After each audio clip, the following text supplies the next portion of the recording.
خب یک معرفی کوتاهی از محیط و ابزارها داشته باشیم که چه کاری میتونید تو نرم افزار انجام بدید. خب من که خودم قبل از باز کردن هر نرم افزاری در واقع ایمپورت اکسپورت، اینپوت آوتپوت و یا ورودی خروجی ها، فرمت هایی که میشه از یک نرم افزار داد و با نرم افزار گرفت هم رو میخوام بشناسم و ببینم مثلا میتونم باش راحت کار بکنم یا خیر مشکل و مکافاتی خواهم داشت. خب اولین ابزار در واقع منوی فایل اوپن و میتونیم اوپن رو بزنیم و خواهیم دید که در واقع چه فرمت هایی رو میتونیم باز بکنیم. اینکه ما میتونیم فرمت های مخصوص خودش رو باز بکنیم. خب پروژه رو میسازیم و اون پروژه رو با تغییرات و تنظیمات و داده هایی که توش شناسایی در واقع معرفی کردیم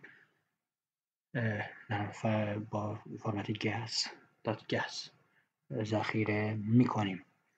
تکس میتونیم باز بکنیم، CSV باز میکنیم، اکسل ها رو باز میکنه، هم اکسل قدیمی هم اکسل سایه، اکسل ایکس های جدید و CSV البته با فایل ALS و تب مپین رو هم پشتیبانی میکنه.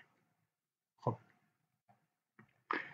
و نکته بعدی اینکه شما میتونید یک سری فایل های دمو رو باز بکنید، اینکه حتی دموی دریل ها رو باز بکنید و مثل اگزمپل فایل هستش باش کار بکنید. اینکه از در کلیپ بوردتون دیتا شیتی دارید پیست بکنید و اینکه فایل های اخیری که باز شده و آخرین چک پوینتی که داشتین رو چک.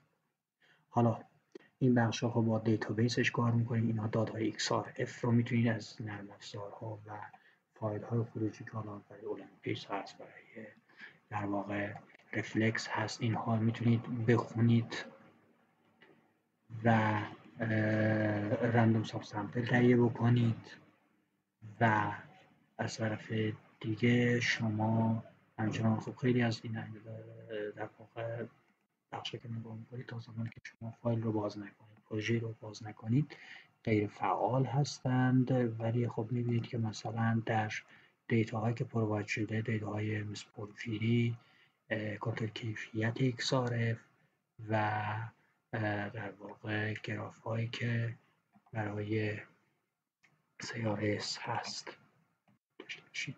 حالا تنظیماتی رو هم میتونید انجام بدین، تنظیمات دیفالت رو تغییر بدین